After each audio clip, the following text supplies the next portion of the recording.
Pode começar, professor. Bem, o tema de hoje, né, ele é bastante interessante, né, que é um conto do Edgar Allan Poe, A Casa de Usher. O primeiro comentário que me ocorreu é como o fantástico ele tem a ver conosco, né? Como ele coloca em relação esse mundo que nós percebemos com um outro mundo, né? Um mundo interno, um mundo dos nossos pensamentos, né? O mundo do nosso inconsciente. Então, isso me chamou a atenção. O conto, só um breve percurso histórico, o conto fantástico ele surge no início do século XIX. Assim como no século XVIII havia o chamado conto filosófico, cujo grande exemplo é o Voltaire, e esse conto, né, e a literatura da época era um reflexo da razão iluminista. O conto fantástico ele vai surgir na Alemanha, principalmente no rastro do idealismo alemão e do romantismo, né, que o romantismo incorpora. A Alemanha, vocês sabem, eram várias, ela só vai ser unificada em 1875, eram vários pequenos reinos, né? Era um país, uma situação em relação aos outros países da Europa de um certo atraso econômico. E esse atraso econômico, por outro lado, permitiu um grande desenvolvimento da filosofia alemã. E o idealismo ele é quase que uma resistência àquela visão racional, né, do iluminismo. Ele vai se ocupar com determinadas manifestações que nós chamaríamos de inconscientes. Se nós formos ler a obra dos grandes românticos, né, do Schiller, Schlegel, do Herder e do Hölderlin, que é um grande poeta, o Hölderlin, vocês sabem, um poeta romântico, e ele termina completamente louco, né? Nós vamos ver que naquelas obras já se esboçava uma imagem do inconsciente que, já no final do século XIX, os trabalhos freudianos vão mostrar. Então, o romantismo, o idealismo, ele vai estar muito voltado para esse mundo interno, para o sonho, para a loucura, também essa condição essencialmente humana, que nós não compartilhamos com nenhum outro ser vivo, que é a loucura. E ele vai vagar, né, pelo labirinto das reflexões, e vai também, o romantismo, atualizar, quer dizer, voltar para os mitos, para a tradição. Então, o nacionalismo, o romantismo com o idealismo, ele vai inspirar o conto fantástico. O conto fantástico pode ser de duas maneiras, né? O fantástico do horror, como nós vamos ver, ou então o chamado maravilhoso, aquele que o indizível é aceito, sem maiores restrições. Um exemplo, As Mil e Uma Noites. Então, o conto fantástico ele surge, um dos primeiros nomes desse conto, né, marcado por essa busca do fantástico, do inconsciente, essas manifestações alucinatórias, de muita loucura que vão aparecer, vai ter num alemão, né, que é o Hoffmann, T.A. Hoffmann, ele publica um trabalho que é um dos primeiros trabalhos do conto fantástico, do horror, que é O Homem de Areia, de Sandman. Em paralelo, na Inglaterra, nós vamos ter a publicação do Frankenstein, da Mary Shelley. E outras obras vão aparecendo dentro dessa visão, né, do fantástico, da busca da loucura, desse mergulho no interior dos homens. Mas quem vai realmente dar ao conto fantástico a sua estrutura, né, divulgá-lo no mundo, vai ser um americano, que vocês conhecem, que nasceu lá em Baltimore, em 1809, que é o Edgar Allan Poe. O Edgar Allan Poe, nós podíamos até, se nós quiséssemos, traçar um paralelo entre a vida dele e a loucura dos seus personagens, a loucura das suas histórias, eu acho que não estaríamos pecando por excesso. Por quê? Ele nasce, não é, numa família relativamente tradicional, mas ele vai ter uma perda precoce dos pais. A mãe e o pai, eles rompem com aquela família e se dedicam ao teatro ambulante, e vão morrer muito pobres, consequência da miséria, lá numa cidade chamada Richmond. E o Edgar Allan Poe fica sozinho, né, aos 2 anos, e vai ser adotado por uma família rica, por um homem rico, que não tinha filhos, e adota aquela criança e vai ter com ele uma relação de pai e filho, e ele vai ter uma vida muito boa, vai poder frequentar a universidade, vai viajar pela Europa. Só que ele, desde cedo, começa a ter algumas perturbações, digamos, alguns conflitos na sua relação com o mundo, e notadamente com esse pai. Ele gastava muito, ele se metia no jogo, e logo cedo ele começa a mexer com as drogas, né? Principalmente o ópio e o álcool. E isso vai fazer com que a vida dele seja um verdadeiro inferno. Daí esse paralelo que eu procurei traçar entre a obra dele, os personagens dele e a vida dele. Ele vai trabalhar nos Estados Unidos, escrevendo para alguns jornais de algumas cidades, onde ele ganha o dinheiro. Ele rompe com a figura do pai, o pai se recusa a pagar as dívidas de jogo, se casa de novo, e então, ele se casa e logo vai ter também, em consequência da pobreza, das dificuldades dele, e pelo álcool, a perda da esposa. Então, ele vai vagar pelo mundo, assim, numa situação muito difícil, e ele vai morrer muito novo, em 1849. Ele morre numa rua em Boston, né, achado morto, um inverno muito rigoroso, e ele estava alcoolizado, né, andava alcoolizado. Mas ele vai desenvolver uma obra muito rica, né, uma obra muito, muito importante nesse campo do fantástico. Uma obra marcada por uma certa... Seus personagens têm, assim, nos temas, né, da obra do Edgar Allan Poe, você vai notar uma certa crueldade, né? Os crimes da Rua Morgue, por exemplo, temas macabros, assustadores. E o ambiente onde as histórias transcorrem também é sempre um ambiente nebuloso, um ambiente de névoas, tendendo ao cinzento. Ele tem um conto chamado Gato Preto, que é a grande representação, né, do delírio do alcoólatra em delirium tremens. Vocês sabem que o alcoolismo crônico ele leva a uma dependência física.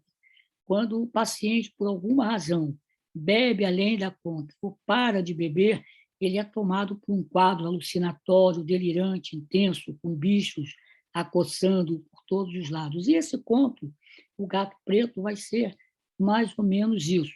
Então, ele vai fazer uma obra literária, olham para ele com certo cuidado, porque percebem o talento, né? Quer dizer, que ele vem nesse campo.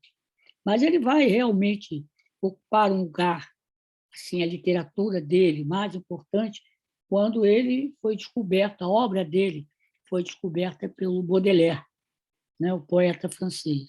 Baudelaire escreve, inclusive, um trabalho, um ensaio, um pequeno ensaio biográfico sobre o Edgar Allan Poe. E ele vai publicar um livro, vai traduzir para o francês uma obra, um livro de contos que o Edgar Allan Poe tinha intitulado,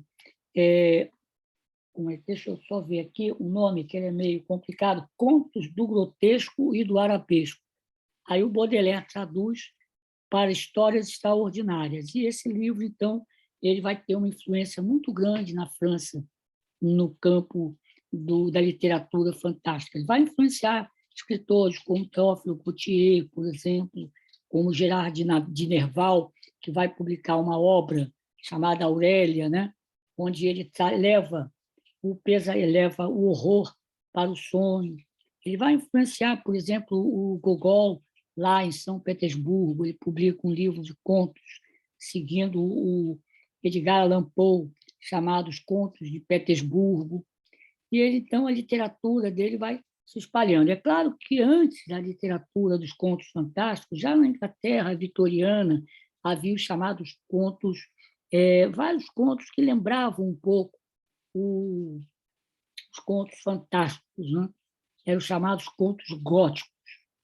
Então, ele vai publicando o gótico, né? O fantástico com isso, o horror, não é? A loucura, as alucinações, os delírios, os sonhos, sempre experiências assim muito marcantes, muito duras.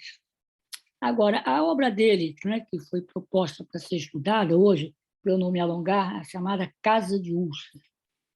A Casa de Usher é um conto que vocês leram, e ele tem diversos, nós podemos abordar por diversos ângulos, não é? Eu considero a Casa de Usher um grande discurso sobre a melancolia. A melancolia, vocês sabem, ela classicamente é considerada uma forma muito dura, muito grave de depressão. Ela foi uma das entidades, né, descritas lá no século V antes de Cristo pelo Hipócrates, não é? Ele vai descrever, vai dar o nome de melancolia a toda situação de tristeza e medo persistente. E dentro da teoria hipocrática que vocês conhecem, é a questão dos humores. Ele acreditava que toda aquela manifestação dos pacientes era devida ao aumento exagerado da bile negra. Daí o nome, melancolia. Então, a melancolia ela vai, ao longo da história, vai ter várias conotações. Não é? Hoje, ela só é usada no sentido assim das depressões muito graves, das depressões psicóticas. A melancolia ela vai sendo sempre associada a uma série de condições sazonais, cósmicas. Por exemplo, os gregos associavam a melancolia a Saturno, né, Cronos, que era um satélite muito lento, e também ao outono. Quando nós começamos a ler A Casa de Usher, como é que ele começa descrevendo? Ele começa descrevendo exatamente a chegada dele, né? O personagem que vai narrar a história está indo visitar um amigo nessa casa, né? Nesse palacete, e ele começa a descrever o ambiente. Não é? A casa fica isolada em meio a uma floresta antiga, com árvores muito antigas, caídas pelo caminho, e tem um lago, não sei se vocês estão lembrados desse detalhe, que é muito simbólico. É um lago escuro, com as águas paradas, com galhos apodrecidos. E ele descreve, então, que, ao olhar aquela paisagem, ele sentiu uma tristeza imensa, né? Uma tristeza infinita, com um clima de opressão. Ali, a meu ver, já podemos ver uma representação metafórica da melancolia, aquelas águas escuras, lodosas, que é como se ali estivesse o humor que provoca a melancolia, ou que provocava a melancolia para os antigos, está colocado ali. O ambiente da casa, né, do palacete, é uma casa gótica, pesada, não é? E que transparece muito a questão, o tempo está marcado ali. E ele, quando descreve a casa, ele faz algumas descrições que ele marca, já mostrando o horror que vinha.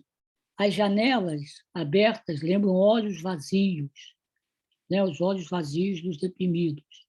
Isso chama muito a atenção. Ele é recebido por um mordomo que parece um espectro, é um mordomo, diz ele, de passos furtivos. E o que chama muito a atenção é a casa, apesar de muito antiga, ela está derruída, ela passa uma imagem assim, de desagregação, de alguma coisa que não se sabe bem como vai terminar. Diante do lago, só voltando, e vocês quiserem ir interrompendo, a gente vai, chama a atenção também que aquelas águas paradas quase que representam o tempo da melancolia, um tempo que não passa, um tempo que, quando se conversa com o melancólico, não se sabe se aquele tempo que ele está é o passado, é um futuro, é um presente, é um não-tempo, é um tempo parado. E ele descreve isso com muita propriedade. E a entrada na casa, não sei se vocês se lembram, ela também é uma entrada marcada por uma porta que parece, né, a abertura de um túmulo, uma porta pesada, que abre para galerias, para salas escuras. E o ambiente escuro, né, isso aí predomina nos contos fantásticos, né, para dar aquela sensação de algo macabro, algo misterioso. Então, o chão da casa também é negro, é escuro, os móveis são pesados, aquelas armas antigas, antigos retratos. E nesse espaço espectral, não é, vivem duas pessoas que vocês leram. Uma é o amigo que chama o narrador para ir vê-lo, não é, que é o Rodrigo Usher. Ele tem o nome da casa. Não é?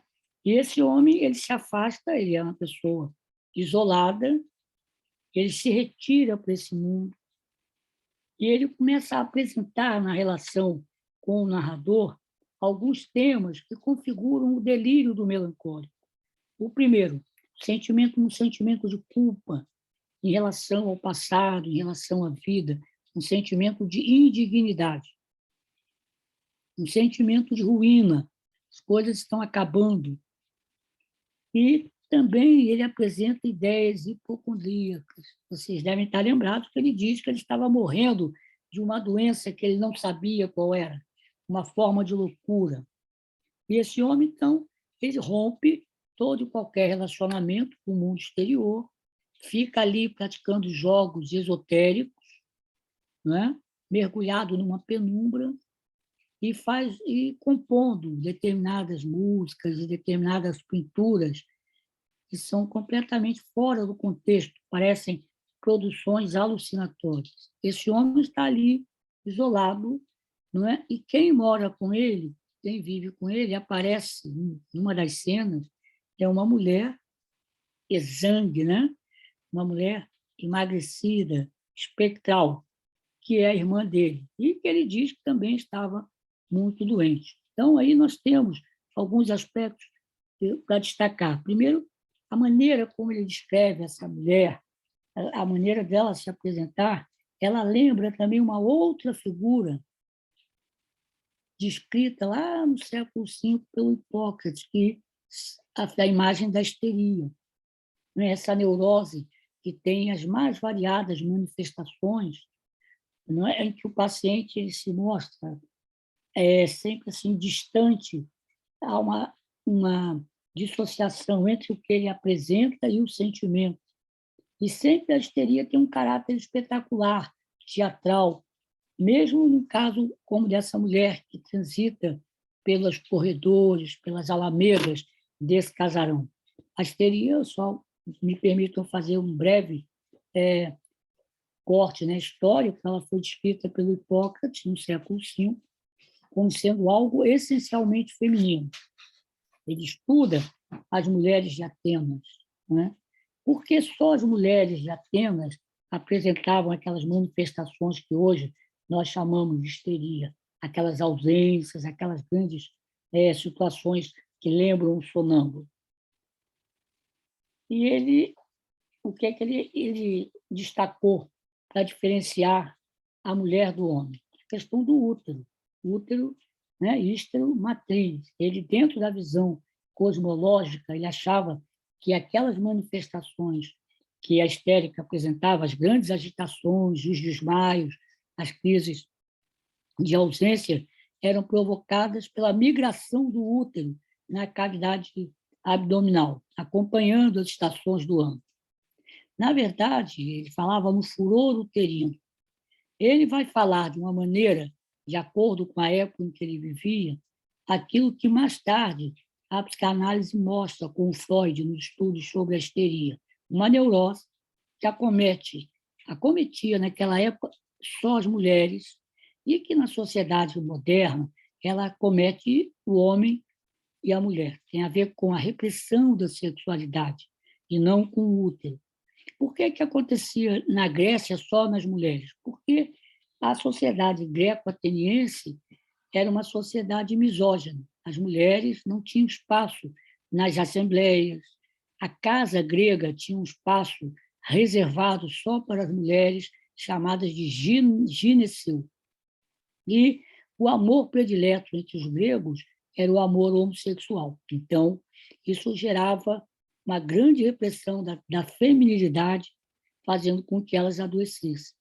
Um autor daquela época, chamado Aristófanes, escreveu uma peça chamada Lisístrata. em que essa personagem vai liderar a primeira greve conhecida na história humana, a greve das mulheres de Atenas, que se reúnem e se recusam a ter qualquer envolvimento com seus maridos se eles não mudassem determinadas regras. E essa peça Lisístrata, depois, já agora próximo da gente, no século XX, o Chico Buarque pega e faz uma música chamada As Mulheres de Atenas. Então, a histeria ela vai atravessar a história das sociedades, sempre sendo vista como algo assustador, como algo também fantástico, como uma simulação. Não por acaso as histéricas terminavam na fogueira na Idade Média. Então, o olhar mais sério para a histeria foi do Charcot, quando começa a estudar a histeria, a hipnose e depois a psicanálise. Essa personagem ela está bem de acordo com o momento que era vivido na Europa naquela época. Então, ela é uma pessoa fugidia, espectral. Na verdade, o que acontecia ali já era aquilo que o conto traz para a gente, que é uma contradição, um confronto, uma relação complicada entre esse conto. É uma história de amor, uma história de amor e morte numa relação incestuosa entre dois irmãos.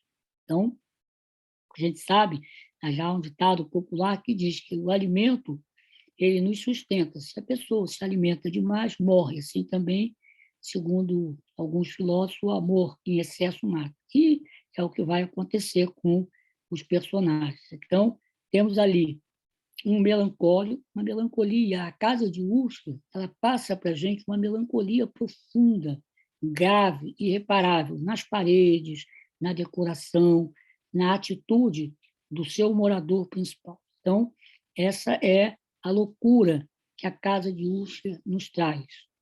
Existem ali, para a gente avançar um pouquinho na evolução do conto, um momento interessante, né? Um corte que ele faz para jogar o horror mais para cima, quando ela morre, né? E eles vão, então, eles peçam o desejo de mantê-la antes de sepultar 15 dias. E aí eles vão levá-la para uma cripta subterrânea que havia lá no castelo, e colocam ela dentro de um caixão. Então aí começa toda uma questão do horror, né, do Poe, que é o seguinte: ele começa a ficar com muita culpa, muita angústia, começa a ficar alucinado, ele começa a ter alucinações com a morta, e essa morta, num belo dia, né, em que o cenário tempestuoso, aquele cenário pestilencial, estava muito intenso, é um temporal medonho, né, que assola a casa de Usher. O hóspede, que é o narrador da história, fica muito assustado com o vento, com os relâmpagos, e, de repente, o Usher, né, ele entra, ele vai conversar com o hóspede, com uma lã, com uma tocha na mão. E eles começam a ouvir, e o narrador já estava muito assustado, começou a ouvir barulhos, ruídos, não é, como os passos, como se alguém estivesse caminhando, ruídos de portas batendo, ecos. Então, quando há tempestade, que as janelas abrem, o amigo dele está muito alucinado, muito angustiado, olhando pela janela, né, assustado com uma massa de ar, uma onda de gás que vinha. Então, ele, para acalmar a situação, ele pega um livro e começa a ler. E esse livro ele conta uma história, que ali começa também um outro dado do conto, que é a luta de um herói, provavelmente celta, né, contra um dragão, em busca de uma espada. E o herói acaba matando o dragão com uma massa. O dragão ele tem muitos significados simbólicos. O símbolo do dragão na cultura chinesa é uma, na cultura ocidental é outra. O dragão ele representa o quê? Aquelas forças quitônicas que vêm do fundo da terra. É o lado desorganizado da natureza e ameaçador. É o nosso lado inconsciente. Seria a nossa pulsão de morte, né, que precisa ser domada. O conto mostra isso, o confronto entre a pulsão de vida e a pulsão de morte, que faz a vida caminhar.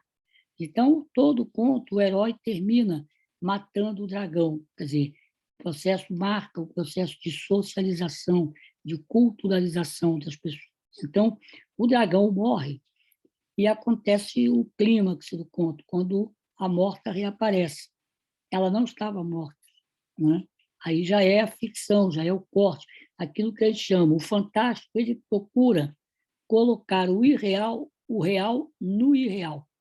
Então, ela sai do caixão, sobe, e os dois acabam morrendo juntos, né? Eles se abraçam e ele morrem os dois. E aquele que o narrador fica muito assustado e vai embora, foge, né? Sai da casa. E quando ele está atravessando o parque, ele olha para trás e ele vê a casa desabando, a casa desaba. Essa casa, ela tem alguns aspectos também. Ela retrata nas suas paredes, naquela rusticidade, toda a história, segundo o autor, né, de uma família que foi, aos poucos, desaparecendo, ficando reduzida apenas aos dois personagens. Aí já vem uma teoria que era comum na época do Edgar Allan Poe, a teoria da degeneração moral, da degeneração física, e que as doenças eram vistas como degenerações. A noção de tara hereditária, que vai ser criada por um francês chamado Morel. Então, ele retrata isso, era a ideologia da época. E quando ele vai, a casa desaparece, né? Desaba. E aí nós podemos, com esse fim, fazer duas leituras desse conto, a meu ver. Uma é achar que realmente foi uma história contada por uma pessoa, que essa pessoa viveu essa história fantástica, não é assim, horrorosa, macabra, ou então que nós podemos também olhar a casa de Usher como sendo um delírio e uma alucinação daquele que narra a história. Entende? Ela é uma reprodução, a meu ver, dos delírios e das alucinações que o Edgar Allan Poe tinha. Ela ilustra bem determinados delírios, determinadas alucinações auditivas, aqueles sons inarticulados, aquelas luzes que apareciam. São retratos assim do grande delírio alcoólico e que ele retrata na sua obra. Então, eu fiz a leitura por dois caminhos, né? Uma, o relato claro de uma melancolia, de uma forma de loucura em que há uma tristeza imensa, medos, todas aquelas fantasias que ele relata. E a outra como sendo o delírio e a fantasia do narrador. Então, essa foi a minha abordagem. Eu queria só, antes de terminar, para não me alongar, para a gente poder discutir, ler um trechinho aqui desse livro, tem curtinho, chamado Literatura Clássica Americana, do Lawrence, né? D.H. Lawrence, o homem do amante de Lady Chatterley, né? Ele, vamos ver aqui, o que é que ele fala da literatura fantástica, né? Só para a gente poder conversar um pouco mais.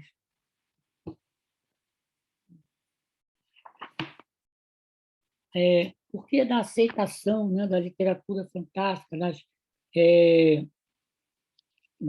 da perplexidade, né, que a crítica sempre ficava diante dos contos, hoje não mais, né, mas em outras épocas. Então, ele diz aqui, os moralistas sempre ficaram perplexos ao perguntar-se por que os contos mórbidos de Poe precisaram ser escritos. Sim, se nós olharmos todos os contos dele, por exemplo, das histórias extraordinárias, depois ele tem um livro chamado O Relato de Arthur Gordon Pym, que também é um conto mórbido, trágico.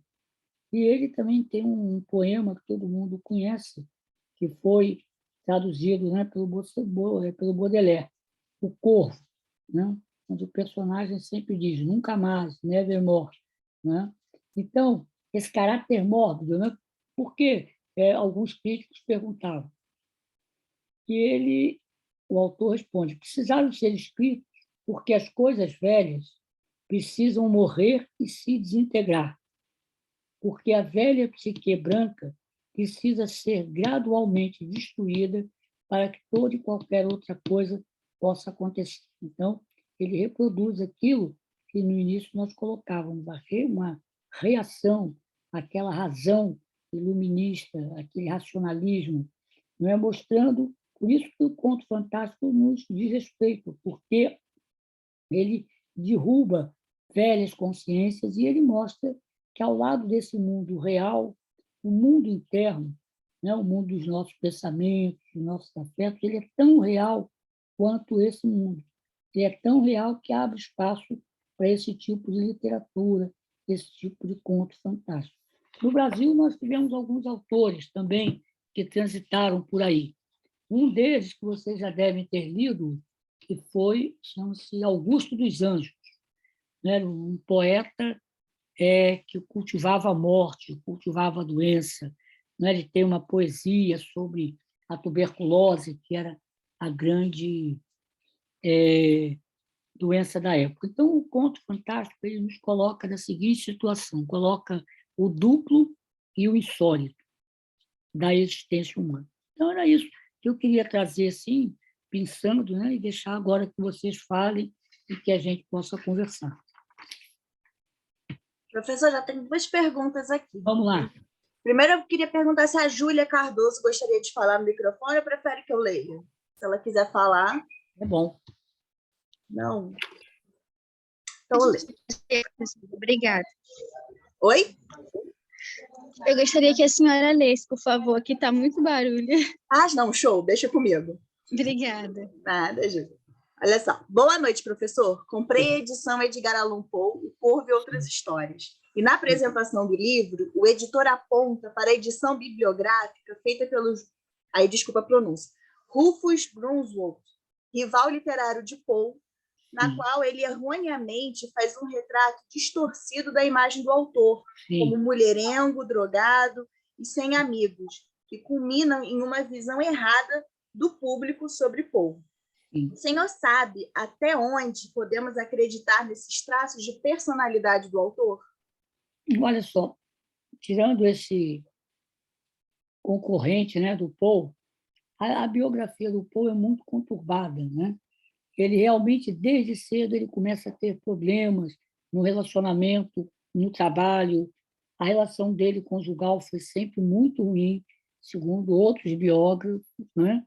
Ele tem uma briga séria com o pai adotivo, né? O pai se casa com uma mulher mais jovem. Inclusive, esse livro, na época, alegou-se que um dos motivos alegados para a ruptura dele com o pai o deserda, deixa ele totalmente na miséria, é que ele teria tentado seduzir a companheira do pai. Quer dizer, ele não era uma pessoa fácil, não. Realmente, ele vestia com álcool, ele morre alcoolizado na rua, numa tempestade, né, no inverno. Mas isso não diminui a importância dele, o trabalho dele, as crônicas, né? A grande obra dele. Mas a grande obra dele é isso, é uma obra onde, se a gente quiser estudar na literatura várias manifestações de loucura, a gente vai encontrar ali. Pode ter certeza disso. Agora, esse autor que a Ana falou, eu não conheço. E ele tinha também muitos inimigos, né? Muitos. Não era muito fácil a vida dele. Ele morre aos 40 anos, né? Muito novo. Bom, vamos lá. Muito obrigada, professor. Nada, eu que agradeço a sua pergunta. Thaís? Aí eu leio, então. Boa noite, professor. Boa noite. Gostaria de confirmar se eu ouvi bem. Você disse que havia entre os irmãos uma relação incestuosa. Isso. Não consegui enxergar isso. Poderia falar um pouco mais sobre isso? Ver que a relação deles é uma relação muito próxima. Eles se isolam do mundo. Ali não há, naquela relação, nenhum espaço para nenhum outro encontro. Então, ela fica sugerida, não é explicitada. Isso você tem razão, não é explicitada. Porém, ela fica colocada ali. Né? A grande doença dele era realmente essa relação com a irmã, me parece. E ele vai, e tanto isso termina morrendo os dois juntos. Né?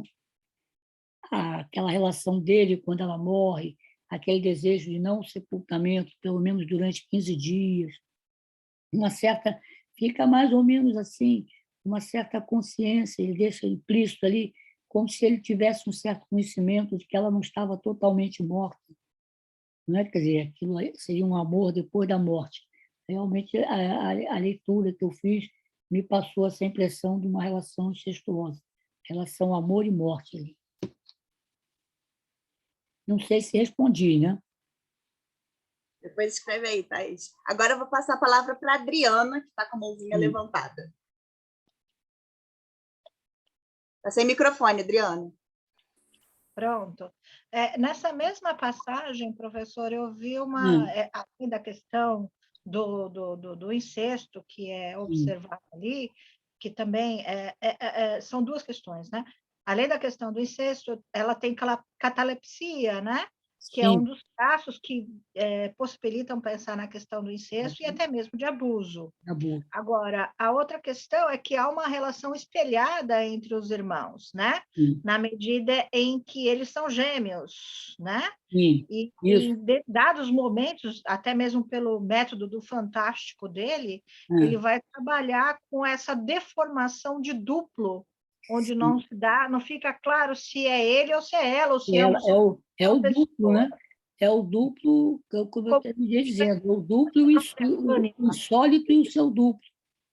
Isso, e como se ele estivesse matando a própria ânima também. Sim, ali é uma relação, ânimos e ânimo. Há uma certa fusão, uma certa simbiose ali. Daí eu ter dito, olha, o insólito e o seu duplo. Né? Não, maravilhoso. Isso, achei muito boa as perguntas, muito boas. Aqui, eu vou ler uma e depois eu vou passar a palavra para o André Luiz. Depois, já tem um monte, adoro quando tem polêmica. A Juliane fez a pergunta. Minha internet picotou um pouco, cheguei a perder conexão, então pode ser que essa questão tenha sido falada e eu perdi. Mas me chamou a atenção no ponto clima de esterilidade. Sim. Além do ambiente lúgubre, a família não produz ramos e a própria casa termina por ruir completamente. Acho que pode ter relação com a questão da melancolia que foi mencionada. Desculpa, a questão da melancolia que foi mencionada. O senhor poderia falar mais sobre isso? Sobre a melancolia ou sobre essa... Primeiro, foi aquilo que eu pontuei antes. Ele faz um relato que ele vem muito apoiado num discurso científico da época, da degeneração. Tem também uma leitura política que se pode fazer, não é? Da queda da casa. Eu vi aqui, concordo com quem deixou essa pergunta na tela, que é também uma representação simbólica da decadência daquele mundo representado pela nobreza inglesa, por aquela nobreza alemã, aquele mundo que estava em transformação. Não podemos esquecer a época em que ele vive, né? Ele vive um momento em que há um deslocamento para outras partes do mundo, não é? Há um momento em que começa uma industrialização muito mais intensa, um certo desenvolvimento técnico-científico e, ao mesmo tempo, começa o colonialismo, o imperialismo. É uma crise que vai perpassar a consciência, a sociedade europeia, né, do século XIX, e que vai ser marcada pelo irracionalismo na cultura. Daí, não por acaso, o Freud de poder, naquela época, é exatamente elaborar as teorias que ele elaborou. Né? Então, tem muito isso, uma subjetividade, eu concordo aqui. Ela também tem esse aspecto, né, de mostrar a decadência de uma determinada formação social, de uma classe que sai de cena, assim como havia saído na França com a Revolução Francesa. A gente não pode esquecer isso. Né? E é muito boa essa colocação, também achei, concordo plenamente. Adriana, quer comentar mais alguma coisa? Não, essa melancolia também, ela não deixa de ser aquele racho que aparece na parede, né? Sim, e é significativo, isso. Aquela fenda que vai dar conta da queda da própria casa, da queda do ser, por assim dizer, da loucura que se inicia, né? Como um furo, né? É isso. Isso mesmo. Ele deixa ali até uma coisa bem simbólica, né? É a coisa que ele observa. A casa está aparentemente bem conservada, ela tem as paredes tomadas por cogumelos, por coisas, mas ele vê essa marca, né? já prenunciando alguma coisa. É interessante também chamar a atenção que a literatura fantástica ela faz com que aos leitores uma sugestão assim de paisagem, uma sugestão, como eu anotei aqui, uma sugestão visual nas descrições, né, dos ambientes.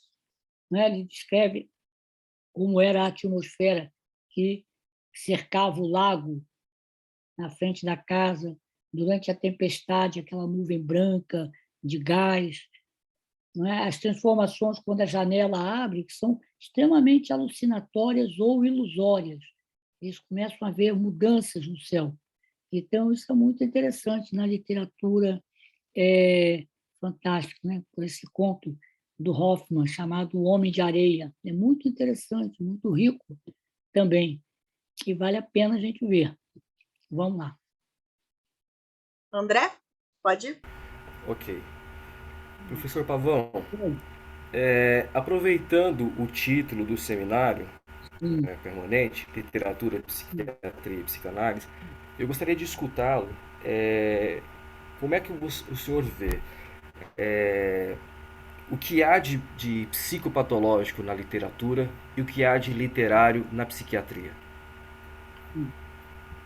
Eu acho que a psiquiatria ela é um discurso, né? Depende de que psiquiatria a gente fala, né? Há uma psiquiatria muito, ainda hoje, que naturaliza a doença. Então, o discurso dessa psiquiatria é apenas um discurso clínico, né? A famosa anamnese, que é um instrumento que a medicina tem. Agora, a literatura ela reproduz com muito talento mesmo, com muita beleza, aquilo que os psiquiatras, relatam nas suas histórias clínicas. Se você quiser, por exemplo, ver, né, aquela imagem que a psiquiatria lidou durante muito tempo, que hoje está, pelos métodos terapêuticos, está mais controlada, que foi a epilepsia, não é isso? A epilepsia do lobo temporal, que era uma forma de epilepsia que tinha as mais variadas manifestações clínicas. O Dostoiévski, até por ser epilético, né, ele descreve com muito tudo que está no Tratado de Psiquiatria, está no Idiota, do Dostoiévski, está ali. Você vai ali, está ali perfeitamente. Se você pegar, por exemplo, o Diário do Hospício, do Gogol, você vai ver também a formação, os aspectos subjetivos na formação do delírio. Quer dizer, são linguagens distintas, né? A psiquiatria tem uma literatura que é uma literatura técnica, o que melhora depois com relatos outros. A psiquiatria ela vive hoje uma crise de identidade. Ela não sabe para que caminho ela vai. Se ela vai continuar sendo uma ideologia ou se ela vai tentar se organizar como uma ciência. Isso ela vai fazendo. Como é que ela vai poder se organizar como ciência? Se ela definir como seu objeto a biografia das pessoas que adoecem. Aí sim, aí se consegue. Agora, a literatura apreende com muito mais riqueza a questão da loucura por um outro olhar, né? Também que é um olhar diferente do olhar do psiquiatra, mas eles acabam se encontrando em algum lugar. Interessante, né? Porque o Freud dizia que muitas vezes a literatura antecipa muitas possibilidades de leitura, né, dos adoecimentos humanos, né? Não sei se o senhor está de acordo com o Freud.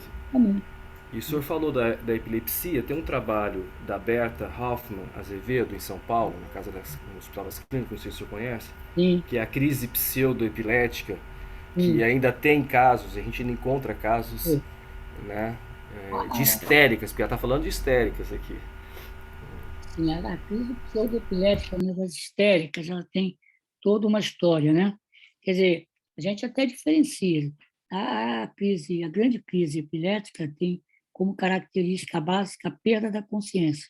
Naquela grande crise, chamado grande mal. O paciente perde a consciência, ele cai, se machuca, ele tem relaxamento esfincteriano. E essa é uma diferença gritante para a chamada pseudocrise convulsiva das histéricas. Enquanto a crise convulsiva epilética dura minutos, a crise da epilética, por causa da da participação que ela tem, do teatro histérico estar presente, da necessidade que ela tem, por N razões, de uma identidade, ela dura muito tempo e ela vai variando em função do número de pessoas ao redor da paciente. A paciente ela não cai subitamente a ponto de se machucar, ela cai sempre do lado onde ela possa ser sustentada, não tem relaxamento esfincteriano. Mas essa pseudoepilepsia também, ela surge lá na França, quando internavam as pacientes epiléticas junto com as histéricas, principalmente no serviço Charcot. Uma característica da histeria, qual é? É a alta sugestionabilidade. Então, eles pegavam uma histérica, colocavam meses junto de uma epilética, ela dali a pouco reproduzia aquelas clínicas, né? Aquelas crises. A histeria ela continua, ela é uma maneira, né, de um grupo enorme de pessoas expressar uma determinada forma de consciência. Não por acaso ela incidia mais nas mulheres assim mais trabalhadoras, mais desfavorecidas, como forma de denunciar a invisibilidade que lhes era dada e que é dada até hoje. Ela aparece ainda hoje. Se bem que, do ponto de vista da clínica psiquiátrica, vocês sabem disso, essas classificações modernas, né? Aí, sob a influência da psiquiatria americana, elas acabaram com a histeria. Você olhar na classificação, não tem mais histeria. Tem lá quadros dissociativos, criaram aquela figura da personalidade borderline. Então, está ali. Mas essa personagem, ela é a personagem típica da figura que a literatura retrata a grande histérica, né? E a catalepsia, que faz com que ela fique deitada no caixão. É muito rica essa figura aí. Bom, vamos lá? Eu estou aí. Só um comentário rápido que a Bluma, né, falou sobre o filme. Ó, a sugestão de incesto foi compreendida pelo cineasta Jean Epstein, que primeiro adaptou o conto para o cinema, tanto que muda a relação de Roderick e Madeleine, convertendo essas personagens em marido e mulher. Falei errado. Aí, tem outro comentário, né, da Maria Cristina, que a estrofe 5 do poema Solar dos Espectros revela a decadência, o mar, assalta a morada. O Eduardo fez um comentário, ó, enxerguei a relação incestuosa dos irmãos quando o conto é dito sobre a família inteira que deriva, aí ele cita, linha direta de descendência e desse modo se perpetuava com variações muito efêmeras. De alguma forma, essa passagem me gerou uma imagem dessa prática incestuosa familiar que limitou o avanço da linhagem. Era isso mesmo que eu ia acentuar. Quer dizer, essa colocação, as relações vão se dando ali endogâmicas, dentro do mesmo grupo familiar. E a gente sabe que o que acontece é o que viu ali, o que se viu ali. Mas só que ele coloca isso, né? Ele deixa nas entrelinhas, reproduzindo aquela visão, né, da degeneração, que era uma visão quase que do pecado original. Então, está colocado ali. Muito bem colocado isso aí. A Dariana fez uma pergunta. Se não me engano, Freud diz que os primeiros psicanalistas são os poetas. Procede, professor? Sim. Os poetas eles pegam muito bem essa questão do inconsciente, dos afetos, né? Os poetas e os filósofos, não é isso? O Freud ele dizia que ele não gostava de filosofia, não é? Ele tinha, só que se você olhar na obra dele, 3 filósofos tem ali, ele deve ter lido os 3, a gente pode dizer que influenciaram ele, Platão, o Schopenhauer e o Nietzsche, de alguma maneira. A gente identifica essa influência na obra dele. E ele tinha uma certa implicância também com os surrealistas, né? O André Breton tentou conversar com ele, tentaram entrevistas, né? O Salvador Dalí, ele não quis muita conversa, não quis nenhuma conversa. Vamos lá, então. Primeiro vou passar a palavra para a Vanessa, e depois eu continuo com a pergunta da Thaís. Vai lá, Vanessa. É bom também que vocês criticassem. Às vezes essa foi a minha visão. Não sei se ficaram frustrados, se esperavam outra coisa. É bom dar o retorno. Boa noite a todos, boa noite, professor. Boa noite. Eu pensei nessa questão do incesto, né? Dos personagens e do incesto, e pensei no incesto e nos fungos. Ele fala durante todo o texto, durante todo o conto, que tem fungos por toda a casa, até no teto. Né? Até no teto, né? Sim. Então, os fungos, a gente sabe que na biologia, isso eu me lembro, né? Não sei profundamente isso, mas deve ter alguém que saiba melhor. Os fungos têm um reino próprio. Sim. Né? Eles têm um reino só deles. Sim. Né? Então, os fungos, eles têm uma importância muito grande para a perpetuação da vida. Sim. Na biologia, né? Eles têm um papel de reciclam. Sim. E a vida só é possível por causa deles. Das bactérias, né? Na vida, sim. Para o equilíbrio biológico. Então, a ligação que eu fiz do incesto com os fungos foi que, com incesto, não há procriação. Não há perpetuação da vida. Veja como aquela família vai acabando. E a casa acaba também. Junto. Sim, a casa desaba. Desaba, né? Então, só se vê a luz da lua por um buraco da fechadura. Sim. Né? Ou seja, há uma vida, a vida ainda a vir. Né? No fim daquela casa, no desmoronamento, a vida esteja nos fungos.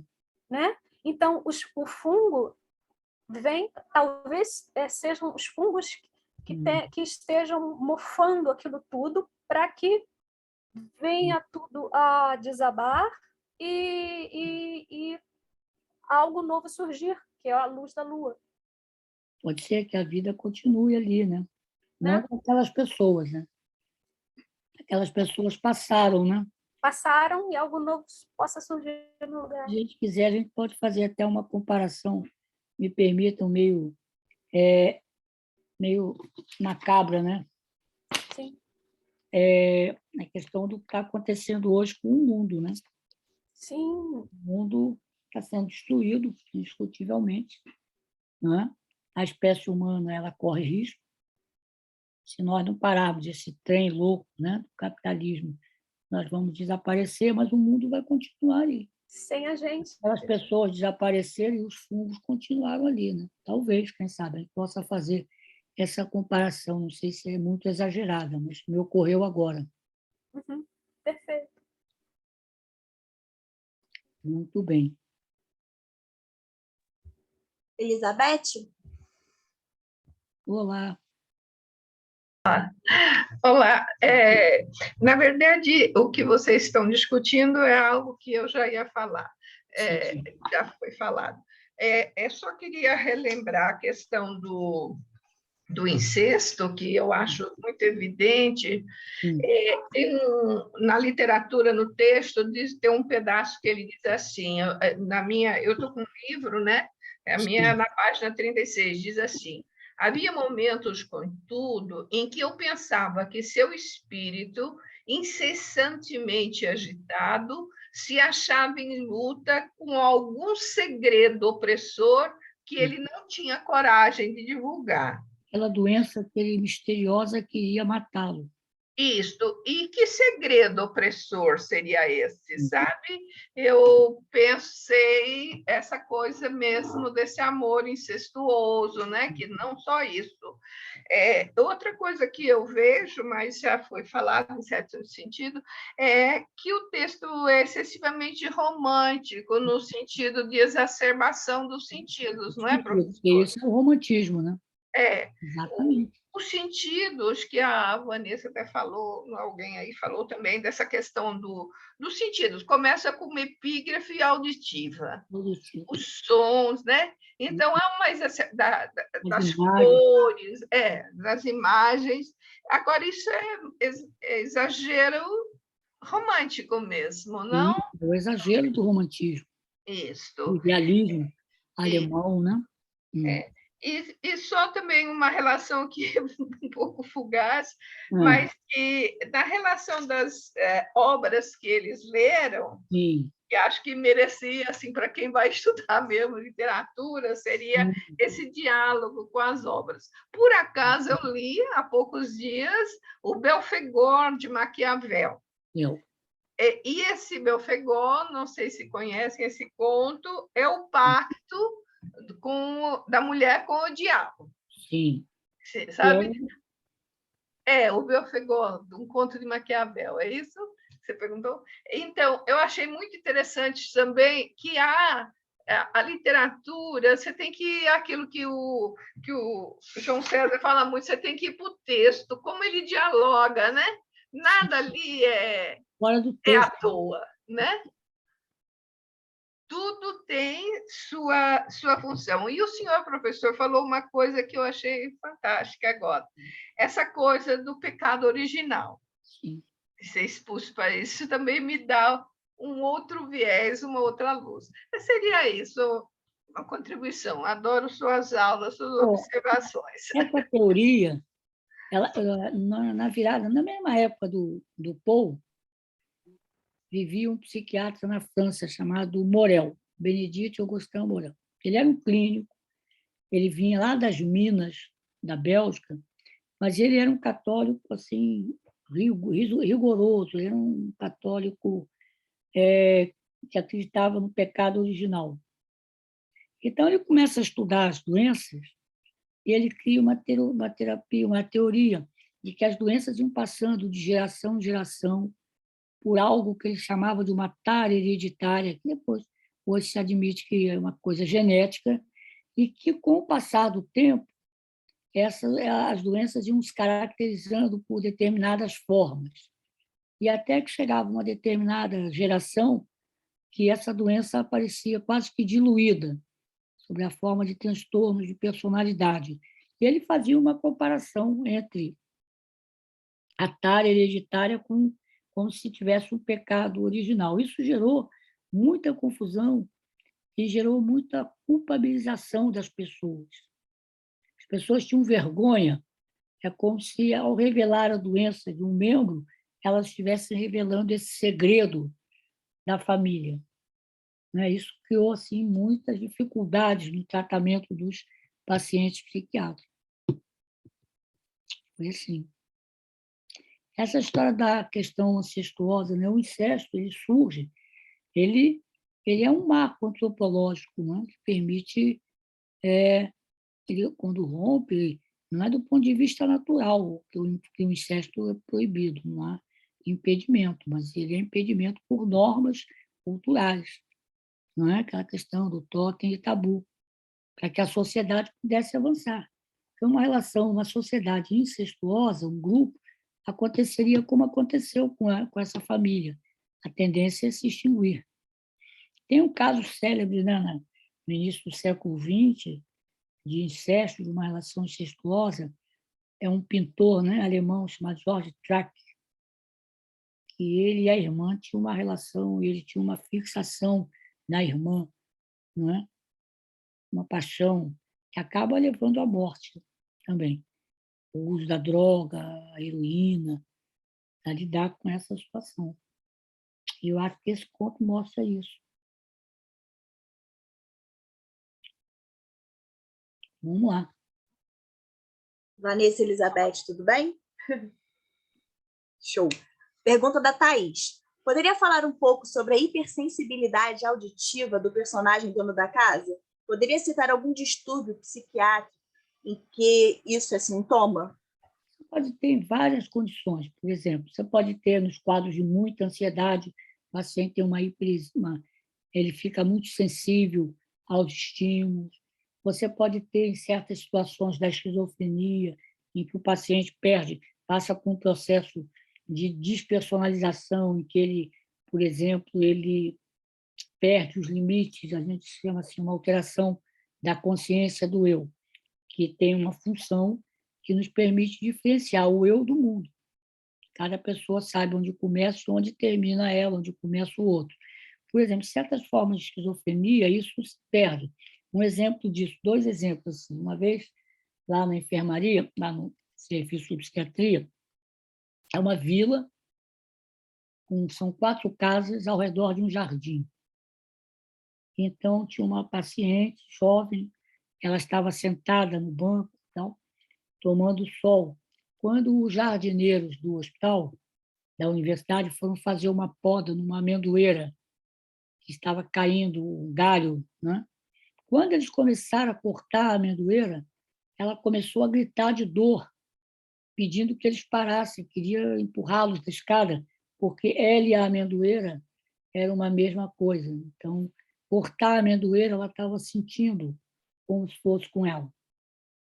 Há pouco tempo, eu atendi um jovem estudante lá de engenharia, com quadro psicótico, em que ele entra muito angustiado pelo serviço, pedindo ajuda. Por quê? Porque ele estava com muito medo que pudessem fazer alguma coisa a ele, porque ele não sabia o que estava acontecendo. Quando ele piscava os olhos, ele apagava os sinais luminosos. Ele tinha certeza disso. É uma alteração que lembra isso.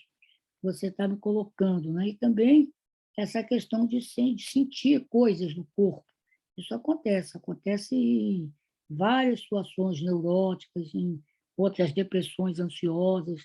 Isso é compartilhado, sim. Vamos lá.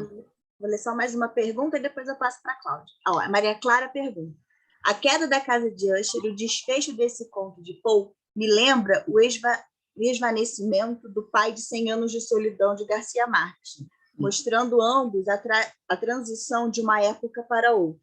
Aí, parabéns pelo evento e obrigada, professor Paulo Pavão, pelos comentários.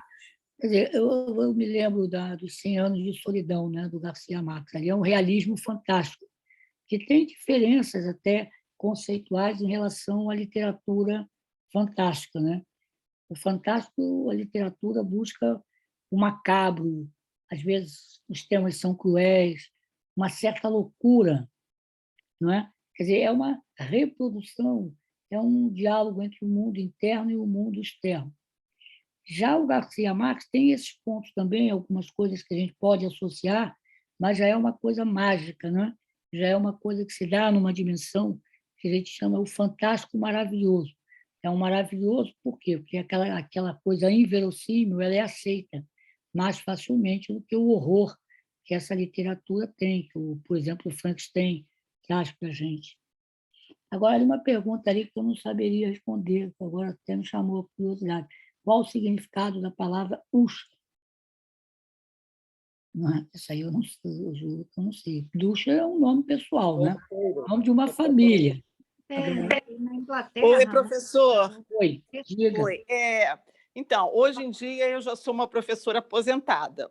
Mas quando eu era aluna, nos anos 80, eu tive uma professora de literatura excelente, uma pessoa que eu gostava muito, e nós analisamos esse conto.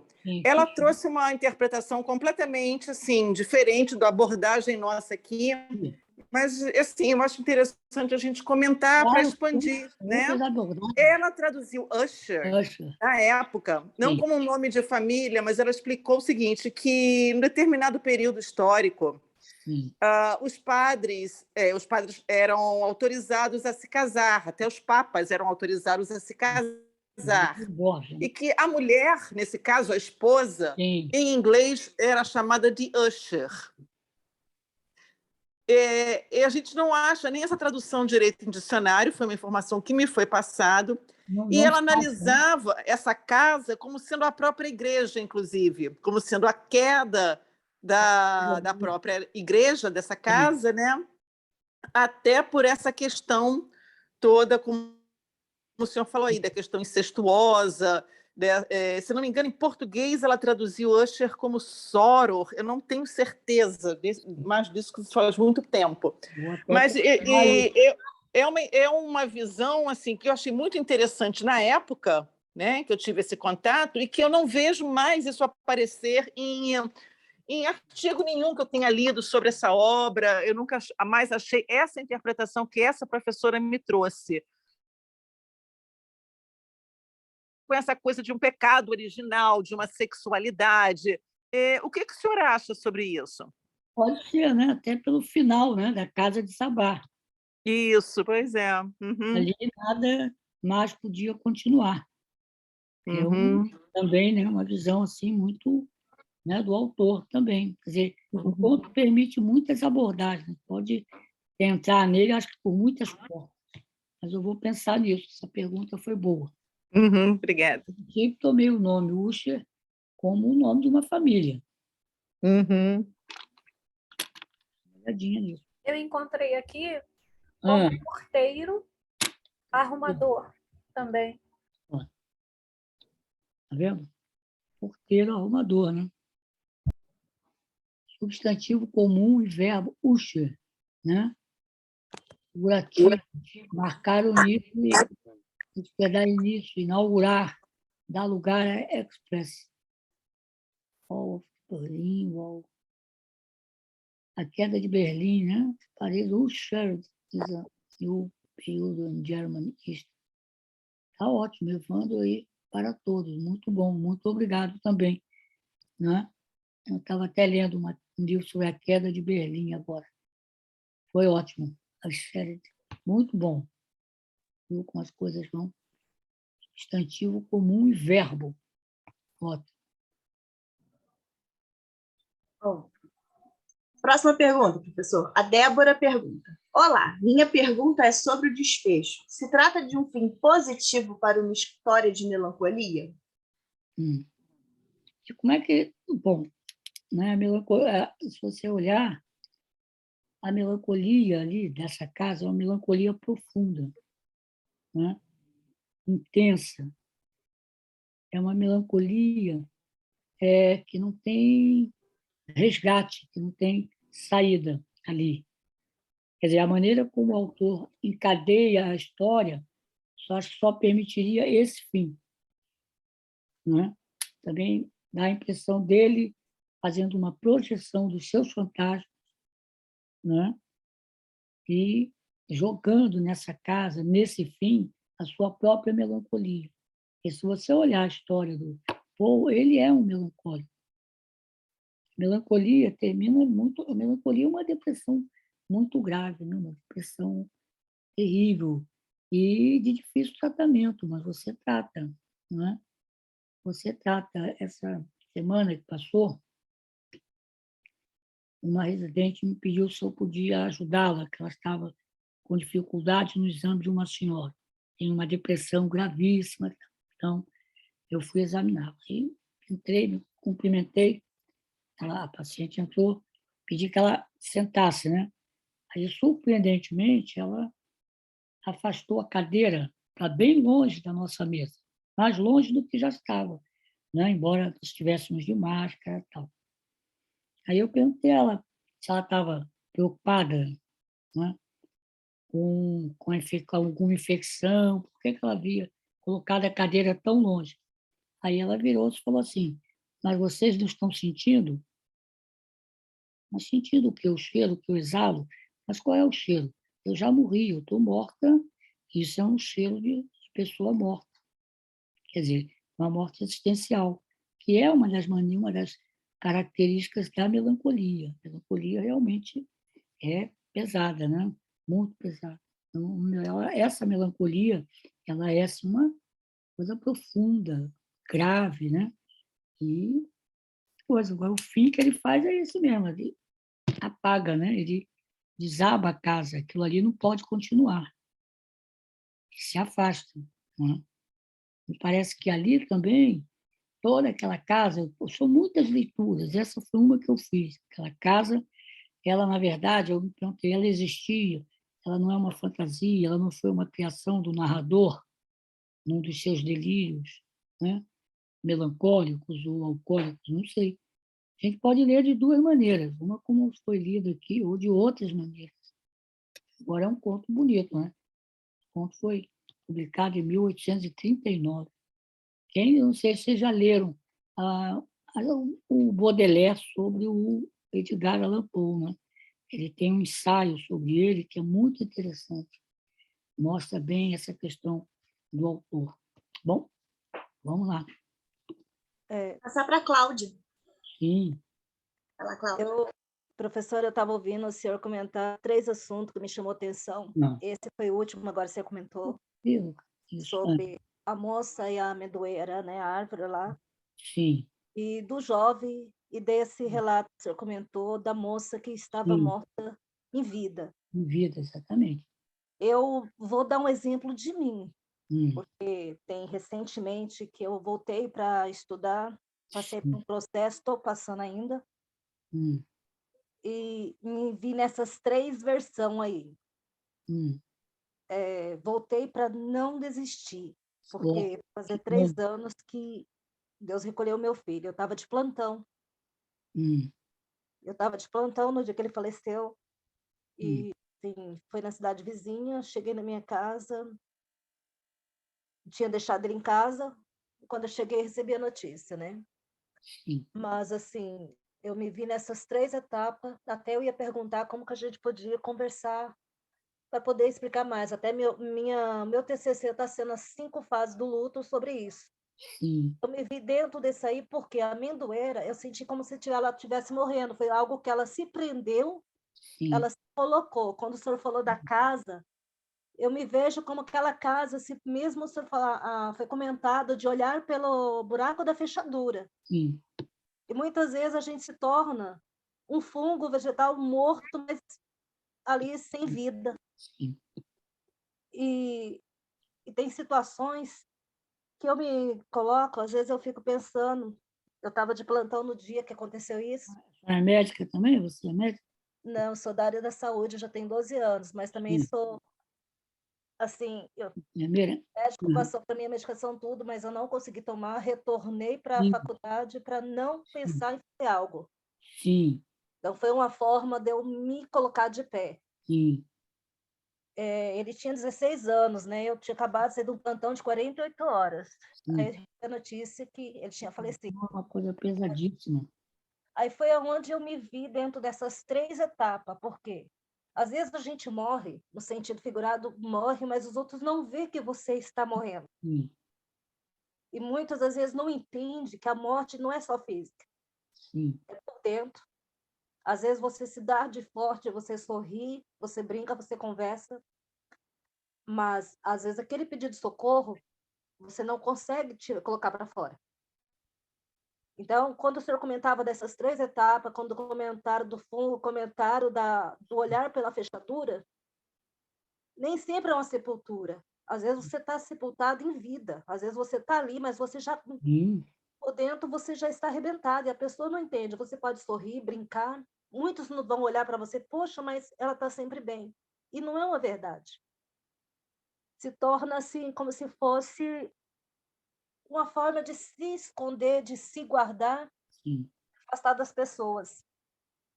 Então, ali, quando o senhor comentava da moça, da amendoeira, de tudo ali, eu me vi em várias etapas. Quando o comentário do fungo, porque o fungo ele prolifera, mas assim, querendo ou não, eu via como assim, uma pessoa estivesse subterrada, mas ela está viva, mas ela não consegue sair daquele lugar. Porque ela já morreu ali mentalmente, mas o corpo está ali. Então, assim, eu pude analisar. E até eu ia perguntar se o senhor tinha como passar o telefone para poder conversar. Vamos conversar, sim. É claro que todos nós tínhamos a sua perda. Agora vai fazer até 3 anos que ele faleceu 18 dias antes do meu aniversário, né? Vai ser mês 7 agora. Até vim para cá, para o DF, o Distrito Federal. Aí estou tentando me sair do lugar onde eu estava para poder respirar e estou fazendo até algumas matérias de distância para poder continuar, porque E esse viver, né? não é fácil, mas que a hoje, gente assim, tem. trazendo essa aula, as colocação, eu pude ir Sim, em vários processos, etapa do comentário das aulas hoje. hoje. Olha só, anota o meu telefone e pode me ligar, tá? Tá, vou anotar. Anote aí. Estou esperando, tá? Ok, muito obrigada, vou deixar Nada, e pode me ligar a hora que precisar. Estou aí para lhe ajudar, tá? Amém, obrigado, boa noite. Nada, boa noite. Bom, vamos lá. Tem mais pergunta aí? Vera Lúcia.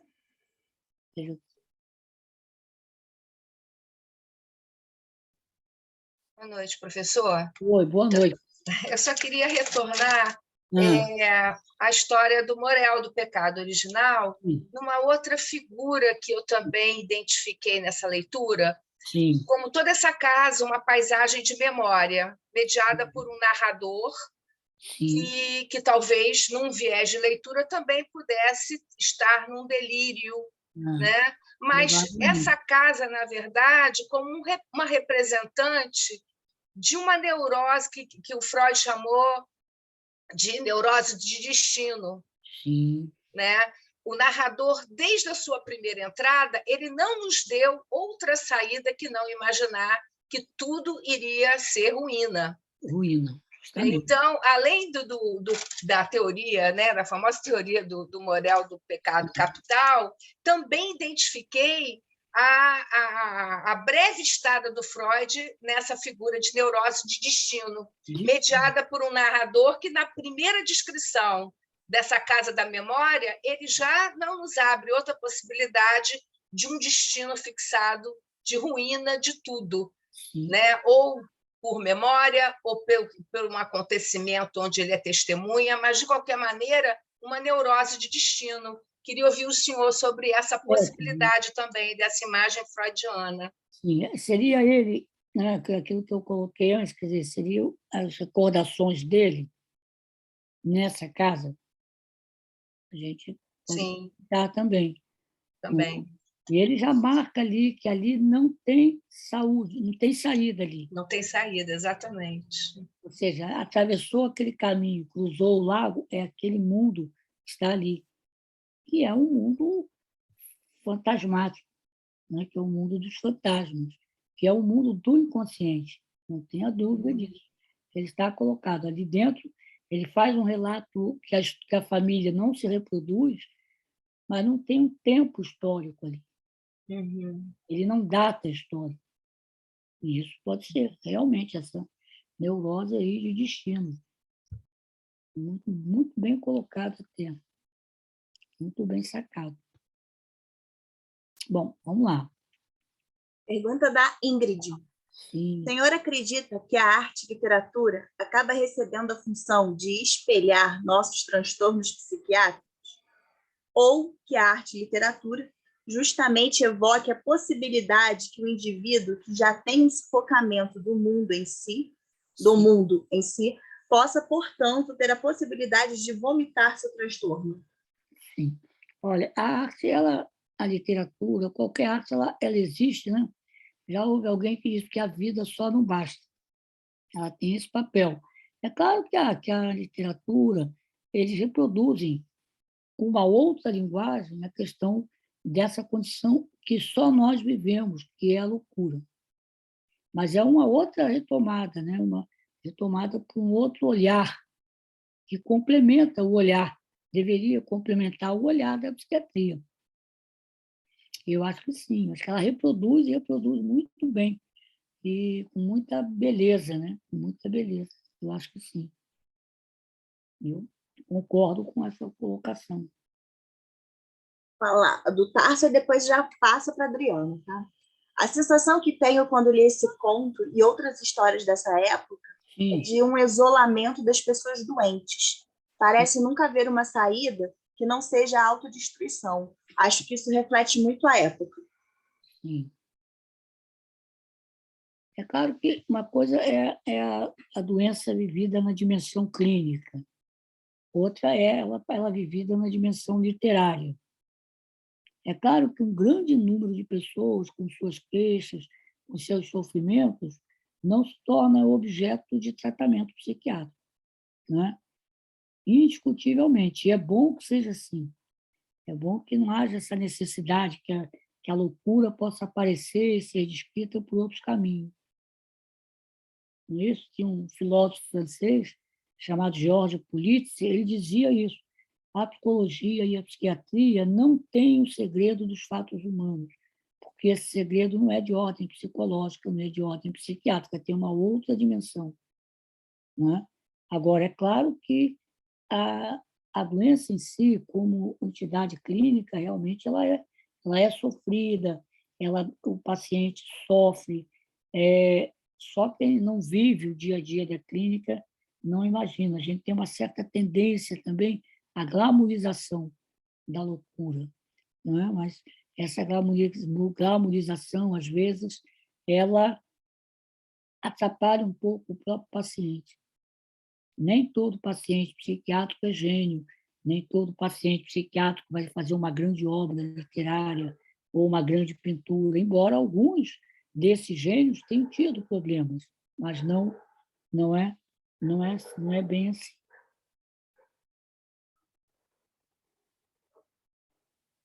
Pode ir, Adriana.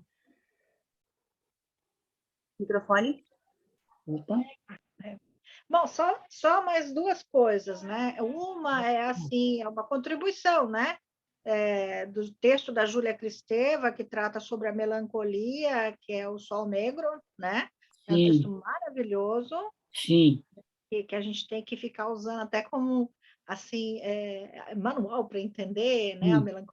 O Walter Benjamin também, que tem capítulo no tema do barroco, né? Trata essa questão da melancolia, que é uma coisa muito muito pontual na literatura romântica, na literatura gótica, né? E a outra coisa que eu queria entender melhor é assim que até fazendo um pouco de ponte com a discussão da colega Vera, que estava aí ouvindo, né?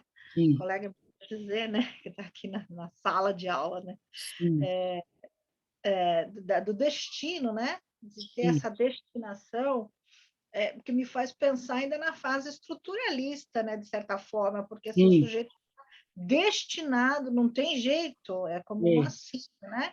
Como que o senhor vê isso, né? Então, assim, o Lago, ele já insinuava que por conta da melancolia, ele já estava fadado até a casa cair, é isso? Não, o Lago, ele é uma representação, ao meu ver, né, simbólica da melancolia, pelo próprio nome da palavra. Água, casa, tudo.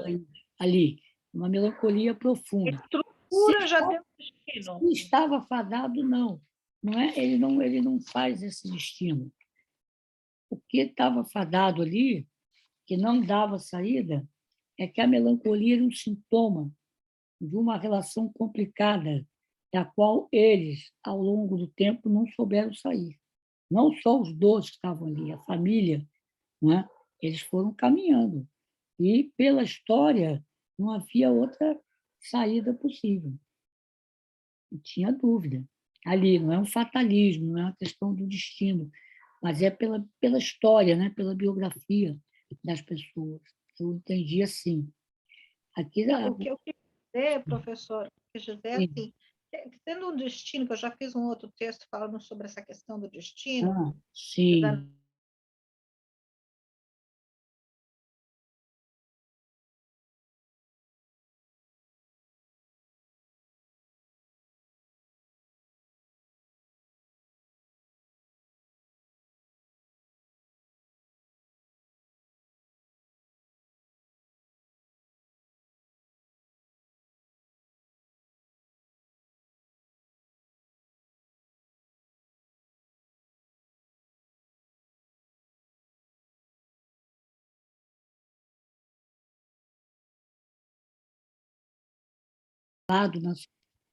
Ele é fuzilado na Segunda Guerra Mundial pelos nazistas. Ele tem 2 livros, tem vários livros, mas ele tem 2 interessantes que o Brasil a gente consegue ler. Um é Crítica à Psicologia.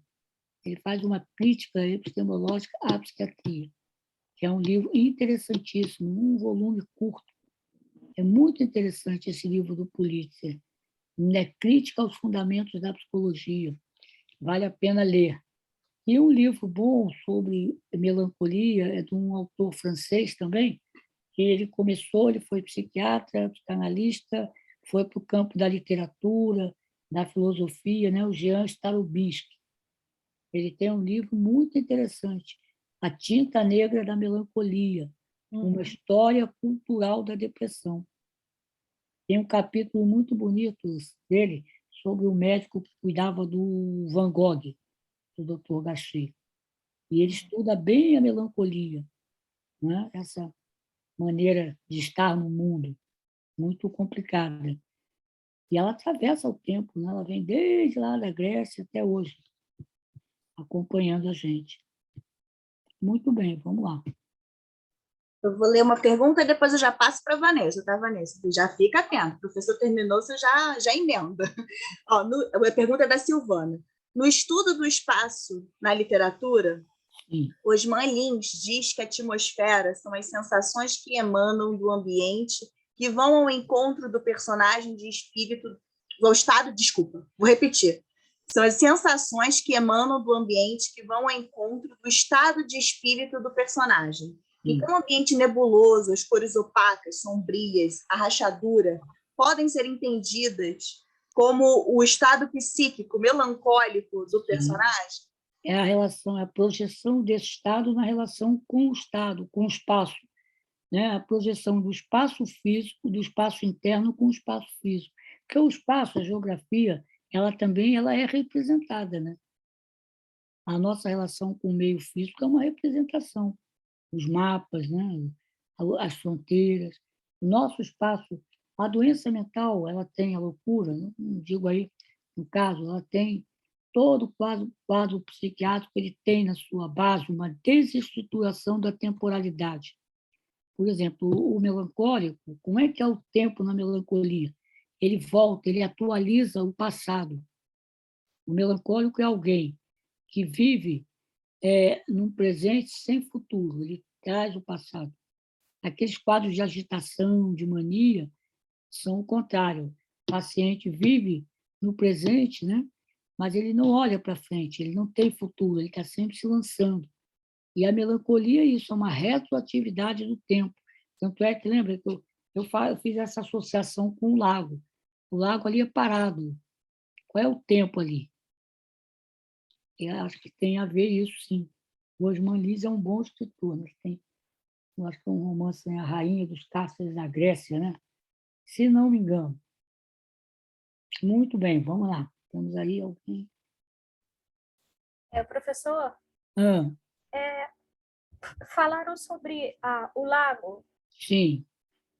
O lago não seria uma representação da mulher, porque eu vejo no lago, ele está cercado de pedras. Sim. As pedras não seriam como a representação da mulher no jogo da sociedade? Bom, no meu entender, está... Oi? No meu entender, acho que não aparece assim, não. Viu? Acho que aparece a leitura que eu fiz. Tá? Eu acho que a figura da mulher, com tudo que ela é, como ela era vista, está na figura da irmã dele. Uhum. Eu fiz essa ligação. É uma visão um tanto misógina, né? Sim, eu fiz essa Sim, é uma relação que até cabe. Eu não vi assim, mas eu acho que não invalida a sua observação. Sim, porque a água é parada, o lago é parado, sempre no mesmo lugar, e as pedras são ali. Tempo. O lago é o tempo da melancolia, ele não anda. Não há projeto. Agora, a mulher aparece ali como aquela figura espectral, fantasmagórica, não é isso? Sim. E é uma visão, que era uma visão que tinha a ver com a questão da mulher, como ela era vista naquela época. Sempre as sociedades ocidentais, principalmente, elas sempre foram misóginas. Né? Sim, sim. E ali já começava a haver mudança ali no plano social, né? Quer dizer, começavam a ter rupturas, mas sempre foi uma figura misógina. Tanto é que a histeria é sempre associada à mulher era sempre vista como algo vergonhoso, algo feio, sempre se imaginava a histérica como sendo uma mulher promíscua, que não é assim. Aí eu imaginei as pedras colocadas em volta do lago, a mulher é colocada naquele lugar e dali ela não sai, né? Sim. Ali tinha uma mulher, né? Uma feminilidade presa, né? Nessa relação com o outro, né? Ela e o irmão formando um nós. Sim. Chamado nós originário. Eu, mas tu igual a nós. Pronto, ali. Não há individuação. E daí a coisa complica com a morte. Né? E, professor, o que o senhor acha? Quem corrompeu quem? A subjetividade dos moradores da casa, do casal, corrompeu a casa, ou a casa que ganha vida, né? Que é um objeto que ganha vida, que corrompeu o casal? A casa, eu acho que é uma representação de uma história que se reflete nesses dois que aí estão.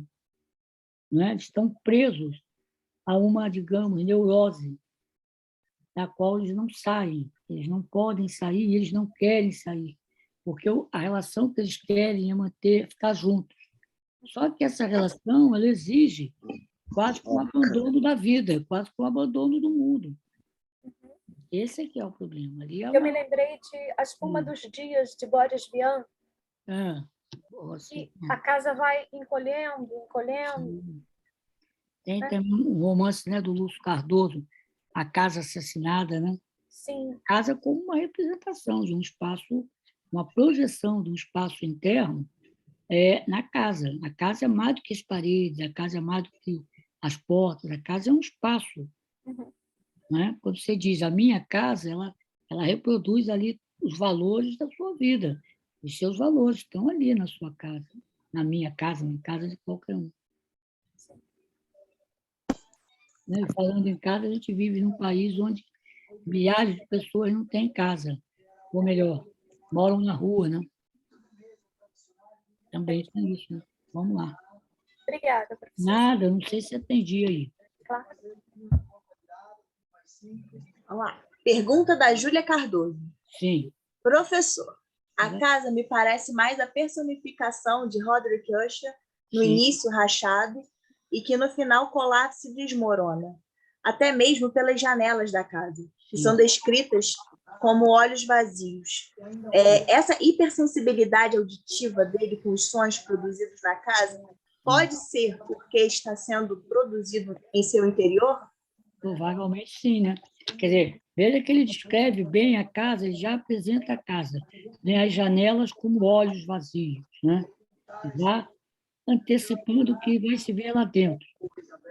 Esse paciente, esse personagem, ele se isola do mundo, então ele fica muito vulnerável, porque na medida em que você se afasta do real, os fantasmas aparecem, que é onde ele vive. Né? A relação que ele tem com a música, ele faz uma balada, não é isso? Vocês leram a balada lá no conto. Então, ele fica com uma hiperestesia. Ele percebe, ele começa a ter ilusões, não é? Os sons que ele escuta, começa, inclusive, a alucinar ali, começa a ter esse tipo de fenômeno ali. Eu acho assim. O Roderick, né? Usher. Interessante que aqui foi lembrado um conto muito interessante, né? Do Cortázar, não é? A Casa Tomada. A Casa Tomada, se vocês quiserem ver, ela é quase que uma reinterpretação feita pelo Cortázar da Casa de Usher, só que num outro ambiente, num outro momento. Ela é uma casa de Usher do século XX. O que acontece lá, acontece na casa do Cortázar. Esse conto é muito interessante, muito mesmo. Eu acho isso. Vamos lá. Vamos lá. O Eduardo Medeiros. Há um filme chamado, eu não vou ler o título original, chamado O Substituto, que cita esse conto de Poe relacionando a melancolia do mundo escolar, a depressão de alunos e professores, a escola sendo uma casa desabada, onde habita a morbidez e a repulsa do coração. Sim. Tem um romance brasileiro do século passado, do século XIX, que mostra também um pouco essas relações na escola, que você trouxe e muito bem, que é um conto do Raul Pompeia, O Ateneu.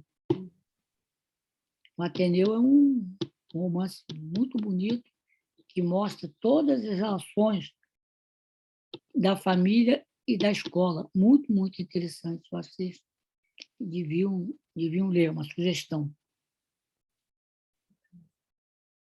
Aí que eu passei, gente. A Carmen deixou o link sobre o Usher, né, no contexto religioso. Então, depois o pessoal dá uma visitadinha aqui no chat. Também deixar aqui aquela questão, né, do substantivo e do verbo. Achei muito bem. Sim, teve uma discussão bem interessante aqui muito sobre... Bom. Isso. Aí várias mensagens de carinho para a Cláudia, que a gente se soma. Solidariedade, né? Exatamente. O importante de estar em grupo é isso, né? Isso. Aí elogio para o professor, porque né, é patrimônio, não é à toa. Não, nada disso. Patrimônio a gente vai ficando velho. Eu quero despatrimonializar. Estou brincando. Deixa eu ver se tem mais alguma pergunta. Tem mais alguma, gente, que eu deixei passar? Se tiver, vocês me sinalizem aí, por favor. Essa questão, né, eu falei do Ateneu, né, do autor, né, o Raul Pompeia. O Raul Pompeia, vocês sabem que ele se mata, né? Ele faz uma depressão, uma série de problemas, né? Justamente, termina com o incêndio do colégio. Ele foi demitido, né, da direção da Biblioteca Nacional e uma série de outros problemas e acaba se matando. Muito bem. Achei uma da Thaís. Professor, assim como a homossexualidade era há algum tempo atrás considerada uma doença, será que daqui a algum tempo alguns transtornos hoje, assim considerados, serão apenas uma forma diferente de se colocar no mundo? Muitos transtornos que hoje entram nas classificações, eles têm que sair, né? Um exemplo era a homossexualidade. A homossexualidade vinha com uma visão que não era científica, uma visão moral. Então, saiu. Depois de muita briga, conseguimos que ela saísse.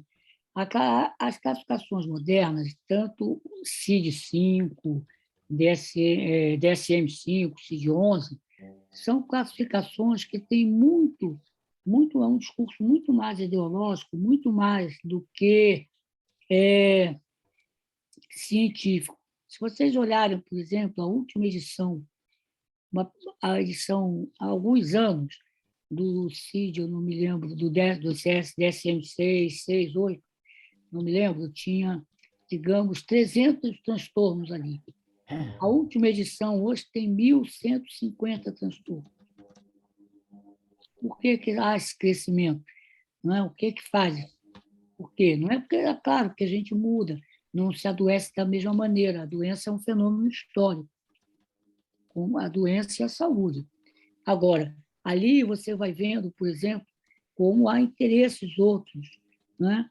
O que norteia hoje as classificações? É claro que todo conhecimento necessita de ter uma linguagem. Quando eu digo que um paciente que eu atendi tem um quadro esquizofrênico, se esse paciente for amanhã no Japão, eles têm que entender o que é aquilo. Não tenha dúvida, a linguagem é importante. Só que essas classificações hoje, elas têm uma forte influência da indústria farmacêutica. E também, por exemplo, as classificações americanas, elas sofrem, e a gente importa isso, elas sofrem muito a pressão dos planos de saúde, dos seguros saúde, como é lá nos Estados Unidos. Então, é uma dificuldade grande. Vejam essa loucura que são os planos de saúde. Né? Os planos de saúde deviam ser banidos em nome da decência humana. Os planos de saúde, até há pouco tempo, eles não atendiam pacientes com transtornos psiquiátricos. Hoje ele atende, mas como é a consulta? Como é que alguém pode ser tratado e orientado em 15 minutos, meia hora? O terapeuta se vê forçado a diminuir, porque ele tem porque ele não ganha. Então, essas coisas estão implícitas aí nesse discurso.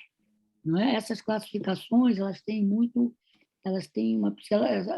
alguns erros ideológicos e epistemológicos. Por exemplo, a naturalização da doença. Essas categorias, elas seguem muito, né, a ideologia que dominou e que o neoliberalismo se apoiou nela, que foi o estruturalismo. Não é? Quando o Foucault disse que não havia mais sujeito, só estrutura, isso foi uma festa para o capitalismo avançado. Essas classificações não têm sujeito, só tem classificação. É claro que há uma diferença entre a estatística, que você precisa ver epidemiologicamente, e a clínica, mas as coisas têm que caminhar juntas. O que há hoje é uma inversão. Primeiro classifica, depois examina. Isso não está certo. E muitas dessas que você colocou aí, daqui a pouco elas vão ter que sair, não tem como. Até porque no dia a dia da clínica não se vê isso. Não tem. É muito difícil essa questão das classificações aí. Muito bem. Pergunta da Fernanda Garcia. Sim. Professor, e a questão do sedentarismo, da casa, da morada, nesse lugar que se torna mais importante que o ser humano, o sedentarismo versus nomadismo? A casa de Usher não pode ser uma discussão sobre essa vida errante do povo e dos seus pais? Ali, a casa deles é um refúgio, né? Ele corta as relações com o mundo, né? Não é isso? Ele brigou com o mundo por alguma razão, cortou, e não tem como, ele não quer ser, ele se isola, ele se afasta do mundo. Ali é um isolamento, é quase que uma coisa autista. O mundo, para ele, é uma ameaça. Por quê? O que o mundo ameaça? Porque ele teria que se relacionar com outras pessoas. Não é? E a relação que ele quer ter é uma relação única com a irmã dele. Você pode fazer uma comparação que não é muito rica, mas dá para ajudar. É como, por exemplo, um grande dependente de uma droga. Não é? Chega um momento que o único objeto possível para ele, a única relação possível, objetal, isso é muito comum com a heroína, é com a droga. Nada mais conta ali, no caso da heroína, que é uma dependência pesada. Então, ali também, a relação incestuosa é uma relação de profunda dependência, de profunda simbiose. Não conseguem. Qualquer coisa que ameace essa dependência, ameaça a existência deles. Interessante que ele chama o amigo, né, para ir ajudá-lo, mas ele já chama quando as coisas estão definidas. O amigo se mexe ali naquele mundo sem compreender muito, né, e fica assustado. Eu acho isso.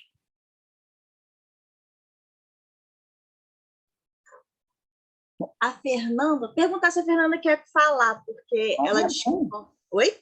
É bom que ela fale. Entendeu? É bom, porque como é discordância, é bom que ela coloque, né? É bom. Eu não vejo a comparação do lago com a mulher, e sim o estado psíquico dos dois irmãos refletindo na casa em ruínas.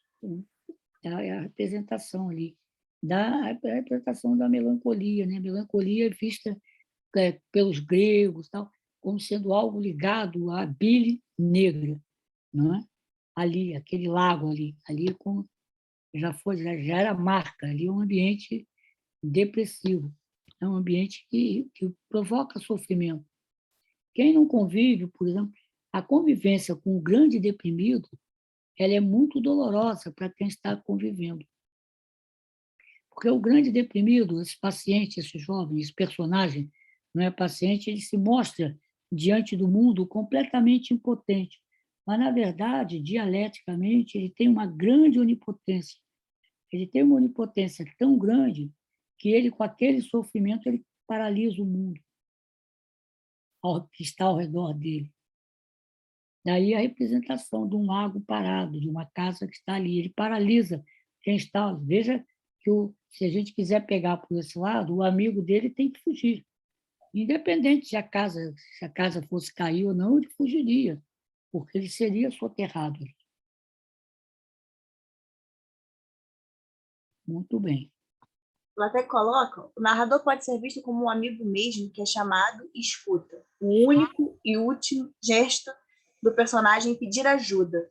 Porém, já é tarde demais. O amigo vive o limite da ajuda. Talvez um psiquiatra que vê seu paciente desagregar já não pode mais fazer nada. Não tem nada, não tem como fazer, né? Também tem isso. Também tem isso.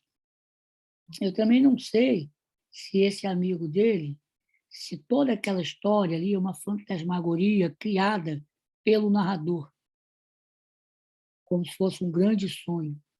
A casa desaba quando ele acorda. Isso aí o autor não coloca, deixa para nós pensarmos.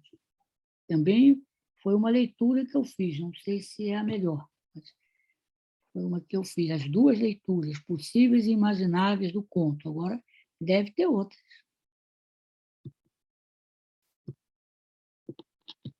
A Bruma faz um comentário.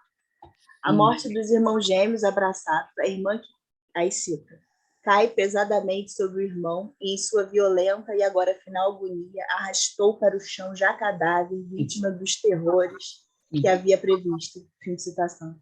Essa morte não poderia ser vista como uma consumação simbólica do incesto? Sim. Em seguida, a própria casa, que espelha a relação dos irmãos, também cai, desmorona sobre eles. Exatamente. E é isso que ele deixa claro, né? O encontro deles só pode se dar eles morrendo. Fora daí não tem como, eles não conseguiram. É isso mesmo. A Ana Madalena faz um comentário sobre o Ateneu, né? Que é interessante que o Ateneu de Raul Pompeia, o romance também termina com a destruição da casa, no caso, o colégio, por um incêndio. É o spoiler. Tô brincando, todo mundo já disse. Exatamente, é muito interessante esse romance, muito bom. Aí, são vários os elogios. Raiz, esse que você falou que tem a sua, eu já li. Se for depois não, é porque depois eu perguntei se o pessoal já tinha, se eu já tinha lido, mas eu acho que eu já li depois. Deixa eu ver se tem mais alguma, porque os outros, professor, depois eu mando, porque tem vários elogios. Muito obrigado.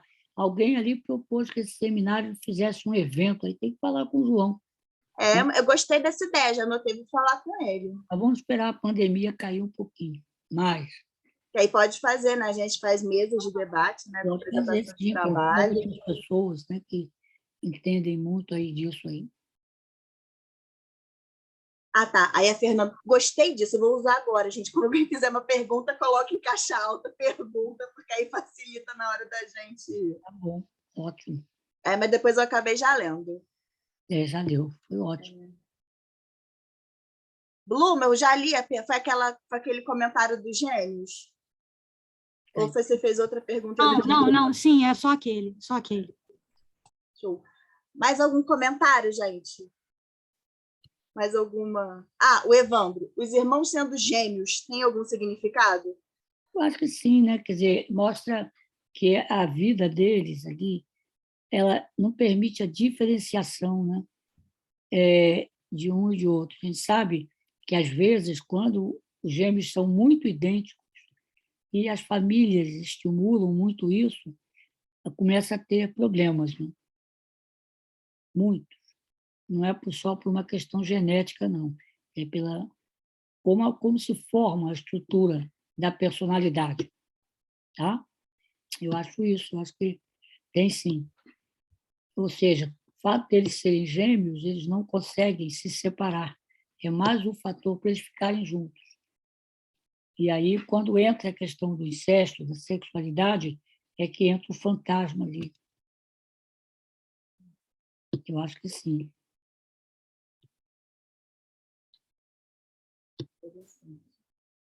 Adriana, pode ir lá. Mas nessa questão do espelhamento, que eu inicialmente falei, apontei, que eles são gêmeos, né? Além da questão da melancolia, o que poderia ser até a ânima dele como duplo, né? Ele aponta também para uma outra questão que é de autoerotismo. Sim. Não é isso? Eu não sei se ali a gente pode falar no autoerotismo, né? Porque ali há uma ligação muito simbólica entre duas pessoas. Só que essas duas pessoas, na verdade, você pode até ter razão, elas, nessa verdade, essas duas são um, né? Então. Elas formam um. Então, isso, quer dizer, o que ele mostra, o autor mostra que aquela relação ela não podia ir além daquilo que ela foi, e que ela só podia levar para aquele campo, né? É aquela história de tem um ditado que diz muito amor às vezes mata, não é assim? E esse é um tipo do amor que mata, né? Matou ali, pelo menos o autor. Se nós entendermos como devia ser a cabeça como é que é, do Edgar Allan Poe, as relações afetivas dele foram sempre muito complicadas, né? Amorosas, sempre terminaram mal, né? Quer dizer, sempre assim. Ele foi um nômade, ele rodou ali por aquele espaço onde ele viveu e morreu cedo. Ele perde, né? A relação dele com o pai adotivo, que se suspeita aí, ninguém tem certeza disso. Uns dizem que foi porque o pai não quis mais pagar as dívidas de jogo dele, e outros porque ele parece que se insinuou para a companheira do pai, que era uma mulher muito mais nova do que o pai. Então, ele tinha toda. Se a gente olhar a biografia dele, a gente vai ver que é quase que a obra dele retrata muito a desintegração psíquica dele. Pode ter certeza disso. E ele morre cedo, né? Morre com 40 anos, morre na rua, né? É isso aí. Bom, vamos, então. Obrigada. Nada. Vai lá, André, fale aí. Não, rapidinho. Não. Professor Oi. Pavão, o senhor sempre lembra da importância num diagnóstico clínico Sim. trazer a historicidade do indivíduo, né? Sim. Pegando o que o senhor acabou de dizer do Edgar Allan Poe, o quanto a historicidade de um autor contribuiria para a leitura e para a compreensão da obra do mesmo, Olha só, na opinião do senhor? Psiquiatria, você faz o diagnóstico pela história do paciente, né? Não é o sintoma que explica a doença, a vida do paciente, é o contrário. Há críticos literários que são contra essa visão de se relacionar a biografia com a obra, não é isso? Mas há situações onde isso fica muito gritante, né? Fica muito gritante. Você vê Não é uma regra, mas há situações que não tem como não perceber por aí, né? ver essa questão. A vida dele é uma vida muito complicada, muito marcada por essas questões, não é? Muito assim. Quer ver um outro autor também? Existem alguns autores que a gente vê que, por mais que a gente não queira fazer essa análise, tentar, mas não tem como fugir. Tem um autor francês que já morreu, chamado Jean Genet, né? O Genet, ele vive na França, ele vai morrer em 1980. Ele nasce num orfanato e ele vai ser criado, depois vai ser adotado por um casal de pequenos agricultores lá da França, e vai ser muito explorado, não vai ter uma boa assistência. Então, com uma certa idade, ele foge de casa e começa a ter uma vida de vagabundo ali pelas cidades, tal, até chegar a Paris. Ele vai se prostituir, vai roubar, vai ter. Inclusive, ele tem um livro chamado, né, Diário de um Ladrão, onde ele diz que o crime para ele era uma arte, era uma forma de arte, não é? Então ele comete, se não me engano, um homicídio ou dois, e ele acaba preso e foi condenado, né, à prisão perpétua, quer dizer. Aí ele começa a escrever na prisão, né? Escreve um livro chamado Nossa Senhora das Flores, depois Brecht, ele vai escrevendo. E esse livro, dessas obras, foi parar na mão de alguns escritores, do Sartre, aquilo tudo. Então, eles conseguem que o governo francês indulte o Genet. E ele sai, vai trabalhar com uma banca de jornal, e depois ele vai se tornar um grande militante político contra as guerras de colonização, até morrer. Quer dizer, ele dá uma arrumada. Mas a obra dele, se você for ver, reflete todos aqueles conflitos que ele viveu, o relato que ele faz, entende? Fica difícil agora. Alguns autores não. Alguns autores a gente pode imaginar que não dá para fazer um biografismo, né? Por exemplo, Machado de Assis, não dá para fazer um biografismo. A obra dele é totalmente desgarrada da vida que ele teve, né? Pelo menos numa parte da vida. Então, isso é interessante. Agora, do Edgar Allan Poe, não tenha dúvida que é mesmo lá em cima. Ok, obrigado, professor. Nada, eu que agradeço. Bom, vamos, professora né? E pessoal, já... Hã? Oi? Mais alguém? Quer mais algum comentário, professor? Foi muito bom, né? Foi sim, hoje eu gostei muito, como eu gosto sempre. Né? Também, o povo participando fica mais animado. Mas sempre temos, né? A gente está dando sorte. Sempre muito bom. Né? A gente tem um público muito bom. Estou muito orgulhosa desse público. Eu queria só fazer um comentário aqui, não sei se tem a ver, mas como que a casa, ela é, digamos que uma referência da nossa vida interna. Sim. Então, assim, a casa de Usher, como alguém levantou aí o significado, é portal, porteiro, quer dizer, a casa é um portal para a gente se conhecer. Sim, não tenha dúvida disso. Isso é uma coisa tão verdadeira que a gente não constrói casa como as pessoas construíam antigamente, né? Não só por mudanças técnicas, tal, mas também pela própria mudança da estrutura psíquica. A casa ela é mais do que as paredes, não tenho dúvida disso. Uhum. A casa está ali, o Zeca paga o baleiro, né? A casa onde eu sempre morei. Sim, e aquela ali estava em ruínas. Não tinha uma outra casa aí do autor, do Zé Rodrigues, uma casa no campo? Eu quero uma casa no campo, que era diferente da casa de Usher, né? Exato. Tudo bem, então estamos aí. Então, sabendo que daqui a pouco vai para o YouTube, nosso encontro. Obrigado, né?